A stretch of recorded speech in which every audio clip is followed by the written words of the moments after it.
പുഴയും കടന്നിലണമെങ്കിൽ ഗംഗയ്ക്ക് പുതിയ സമ്മാനവുമായി വിനീത് കടന്നു വരുന്നുണ്ട് കേട്ടോ. ഇവിടെ ഗംഗയാണെങ്കിൽ കാവേരിയോട് ചോദിക്കുന്നുണ്ട്, എന്താണ് നിൻ്റെ പദ്ധതി? നീ എങ്ങനെയാണ് അച്ഛൻ്റെ ചടങ്ങിൽ പങ്കെടുക്കാനായിട്ട് പോകുന്നത് എന്ന് ചോദിക്കുന്നത് കാണാം.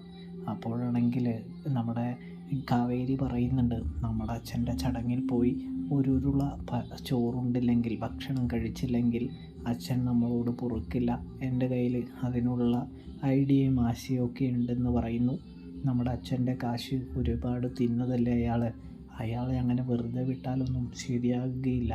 അയാളൊരു പാഠം തന്നെ പഠിപ്പിക്കണമെന്ന് പറഞ്ഞ് കാവേരി ബന്ധുമിത്രാദികളെയും അമ്മയെയും കുടുംബാംഗങ്ങളെയും ഒക്കെ കൊണ്ടുപോയി വെല്ലുവിളിക്കുന്നൊരു കാഴ്ച കാണാനായിട്ട് കഴിയും. എടോ, എൻ്റെ അച്ഛൻ്റെ കാശ് മൊത്തം തഞ്ചത്തിൽ അടിച്ചു മാറ്റിയിട്ട് ഇപ്പം താൻ ഒന്നും അറിയാത്തവൻ്റെ മാതിരി ഇരുന്ന് എൻ്റെ അച്ഛൻ്റെ ചടങ്ങ് നടത്തുന്നു. മര്യാദയ്ക്ക് എൻ്റെ അച്ഛൻ്റെ കാശ് താടോ എന്നൊക്കെ പറഞ്ഞ് കാവേരി ബഹളം വയ്ക്കാനായിട്ട് തുടങ്ങുന്നു. കൂടാതെ എൻ്റെ അച്ഛൻ്റെ കർമ്മങ്ങൾ എൻ്റെ അച്ഛൻ്റെ കാശ് കൊണ്ട് നടത്തുമ്പോൾ അതിൽ പങ്കെടുക്കേണ്ടത് ഞങ്ങളുടെ ഉത്തരവാദിത്വവും കൂടിയാണെന്ന് കാവേരി പറയുമ്പോൾ അവരങ്ങനെ ആ ചടങ്ങിൽ പങ്കെടുക്കുന്നു. അങ്ങനെ ഒരുപാട് സന്തോഷത്തിൽ നിൽക്കുന്നു.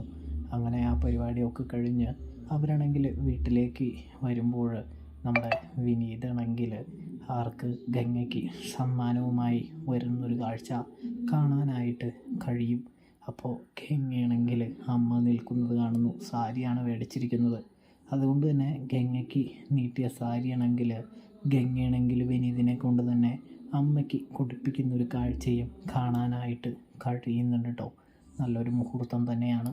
അപ്പോൾ റിവ്യൂ ഇഷ്ടപ്പെട്ടാൽ സബ്സ്ക്രൈബ് ചെയ്യാനായിട്ട് മറക്കല്ലേ പ്രേക്ഷകരെ.